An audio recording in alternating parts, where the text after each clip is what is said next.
want to put in a little plug. Joe not only is a terrific, great, extraordinary director and a wonderful writer, and you will see on our main stage, but he also writes our signature in the school shows.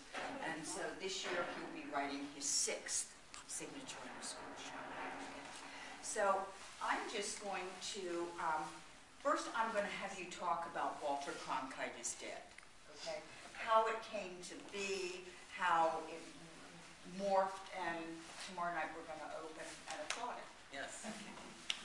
It's kind of a long story, so I'm going to keep it short-ish.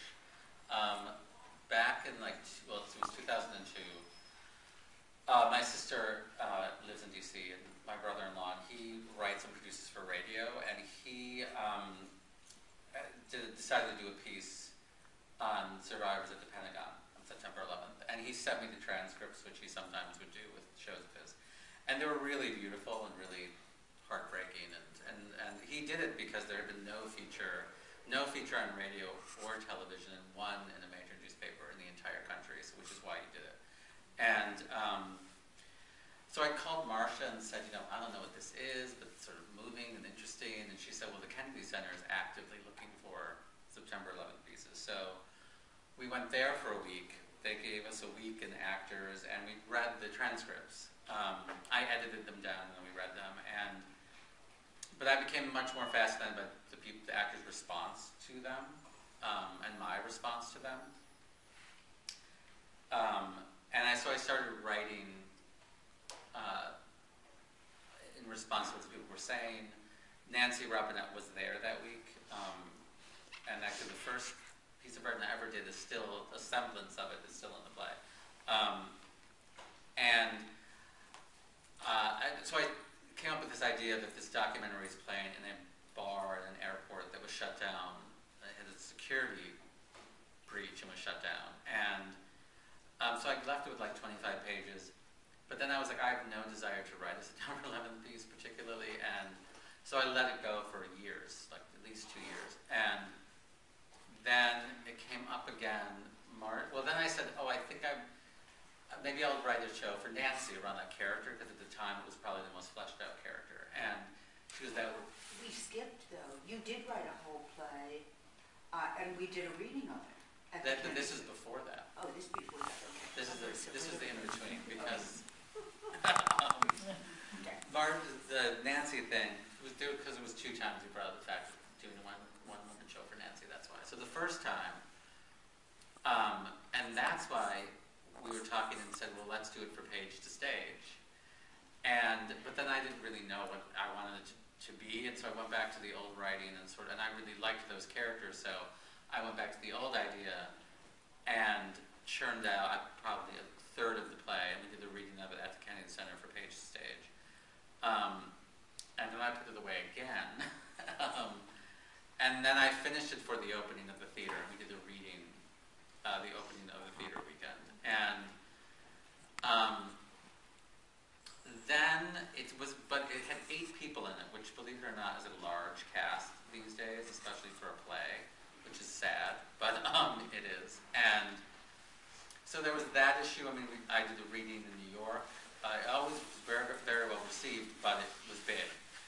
And then, honestly, it was sort of a Bush-era play, kind of, and once Obama was elected, it felt dated.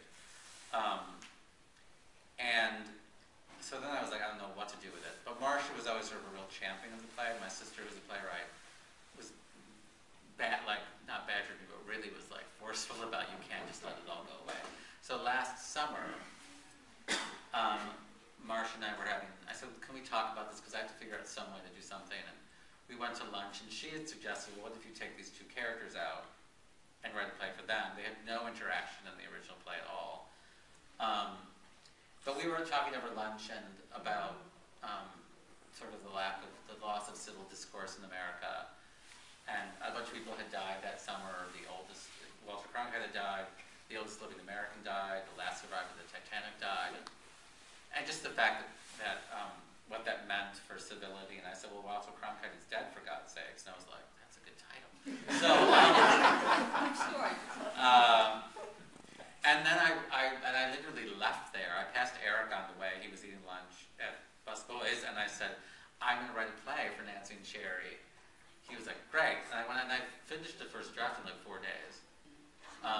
did a reading of it that summer, like before I left, and yeah, it's been, so we've been with the characters for a long time. I mean, Nancy for almost 10 years. I mean, again, huge gaps, but and I wrote it specifically for Nancy and Sherry. Sherry came on. She didn't do the Kennedy Center original week, but after that, no one else actually has ever read that part. We did a reading up at Jiva in Rochester, New York, which is where I grew up, and Nancy couldn't do the reading, but Sherry did. So,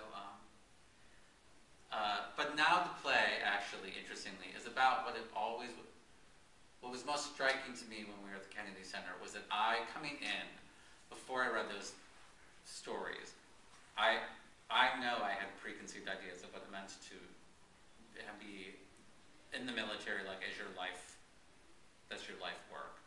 And most of them were evangelical Christians, and I know that I had preconceived ideas about that. But then I read these stories, and I was moved by these stories, and I realized, so now the piece really is, unfortunately, it's very timely that the idea to me is that it's hard to demonize someone once you've heard their story. I mean, you may not be converted to their way of thinking, but you can't, since no one's listening at all anymore. And I also was struck by, we were talking about, I saw The Social Network, the Facebook movie today, and honestly living in New York and being in the theater community and seeing friends who I love and respect, but like spouting such venom the other way, and I'm like, you're doing the same thing. I don't care whether you think you're right or wrong, or who is right or wrong, whatever that means, but like, basically we're just throwing sand at each other and calling each other names. There's no discussion or debate, really. So I just wanted to write a play about two people who talk and actually listen to each other, and who are from very different, have very different lives from each other, but they have very common experiences once they listen to each other. And the title came from the fact that, to me, unfortunately, civil discourse is, if it's not dead, it's dying, and that rarely, I mean, he even said to himself, Walter Cronkite said the only time that anyone ever knew his opinion on anything was when he finally sort of spoke out about Vietnam. But before that, he sort of never, he was a news person. Yeah. So yeah. Yeah. Okay. Now, then you went into rehearsal. What's it like? I mean, you direct a lot, but Yes. Is there a difference for you as a director working on your own piece, or not? Yes, in some ways, but not the ways you'd think. Like, for me, it isn't, and it's partly because, at least how I work it, because I've directed so many other people's work and new work, I sort of know how to do it now. And because I make them be so brutal with their work, I think I can be with mine, and and have to be. It's a little different because I know, also working on other people's work, that there are times when the actors really want to complain about the writing, or they're stuck and they just sort of want to bitch, and it can't happen the same way. And that's the only thing that at times feels uncomfortable, because I know it's in that place where they just sort of want to, where they're not getting it, and they want to talk to someone with outside ears. Right. This was interesting because we'd been, and also for me, I mean, I've been doing a lot of musicals lately, and for me to do a two-person play, I was like being on a cruise ship. Like, now for them, and also because for me, I thought we were coming in with a lot of information, but for them, they're both brilliant actors, and they wanted to start from a really pure new place, and it was a slightly shorter rehearsal period than normal, which again didn't bother me, but and it's just a lot. I mean, it's 85 minutes with them either talking or listening, and it's hard. The concentration to do that is really intense. So I think for them, it's another reminder that no matter how short or long a process is, it always has. It's like, stages of grieving. Like, they all happen just quicker. The first week was sort of blissful, and then once the script went on the hand, it was like the second week was really difficult, and not the unpleasant way, but just hard. And yeah. sometimes they say, I want to talk to the playwright, or I want to talk to the director.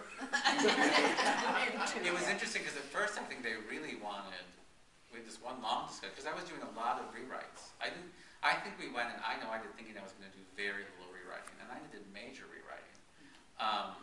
And I know at one point they were like, we just want to, because I was changing every day, and they were like, we just want to make what we have work. And I said, but your questions that you're asking, it's so blatantly obvious to me that the problem's in the writing and not how you're acting it. So I have to fix it. And that was interesting because at one point I then said, probably half a week before we went into tech, I said, the writer's going home, he's not here anymore. And so yeah, it was interesting. And actually just the other day, in a note session where, doing performances, one of them said, can I talk to the writer for a second? And so. Right. Now, this is the second of your plays that we have done. Yes, I just sort of remembered that the other Yeah, day. I mean, on our main stage, because, we're just about to do our sixth, on the Signature in the Schools. And in fact, how we actually came to know you, I think, was by, one of the things that we knew about you was R&J. Okay, I don't know if anyone has heard of R&J. It's Joe's adaptation of Romeo and Juliet. Yeah. Was that the first thing that you ever had done of yours? No, I didn't write when I was young, sort of journals, because I thought I should journal. I did not say I'm going to write a play until my senior year in college. And it was just because an event happened, and I sort of had to write it. And then when I moved to New York, I started writing things for myself to direct, because I wasn't seeing 20-somethings. There weren't plays about me, and so I decided to write them. But then, honestly, writing has always sort of, I said to my brother-in-law the other day, I said, this is the first time I feel like a writer, which, I have 2 plays published, but honestly, it's the first, and I think it's partly because I'm writing a lot on my own right now, which I used to sort of write on assignment, or I've written a bunch of books to musicals, but there was someone else's idea, and I sort of come into the project, but I'm working on 2 other plays right now, just because I want to write them, and it's partly because of the work on this, and because I've never been really, 2 things. I feel disciplined about it, and also I'm thankfully a very busy director, and so when I'm directing the show, it's kind of hard to go home and write for me. But I've been writing while I've been rehearsing this, actually. So 3 other pieces, including Signature in the Schools, and I have 2 other plays I'm working on simultaneously, just because I am. Yeah, well, you have a very abbreviated delivery date on Signature in the Schools. Yes, we do. Yeah. But the other play we did, that was one play where I actually think I maybe should not have directed, because it was a very personal play, and I think,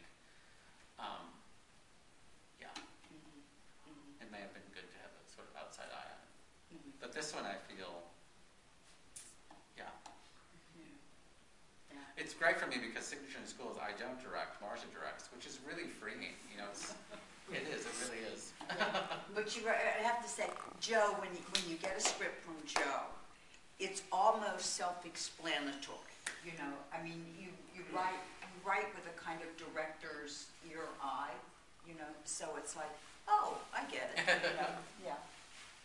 And he also likes time travel in Signature in the Schools. Yes, virtually every single one. Right. Except for the first. Yeah. It's like, doing a movie on stage. I just love it. Yeah. Did anyone have a question that they wanted to? Yes. Yeah, I remember seeing the 8-character version in the the reading here, and liking it very, very much. And I'm wondering, will I recognize any of that in the new version? Yes. Both characters are the same people. They've evolved. And actually, even some of that writing is still in there. Some of the whole sort of Kennedy dream is still in there. I think you you will recognize them. It's still set in an airport. Right. It's just now weather is sort of has them trapped. I think you absolutely will. Absolutely will. Though it's now about, I mean, to me the play is about something completely different than it was. I mean, that play was about sort of paranoia and how you live in a time when there's such fear and it just becomes normal to be terrified all the time. But now it's about something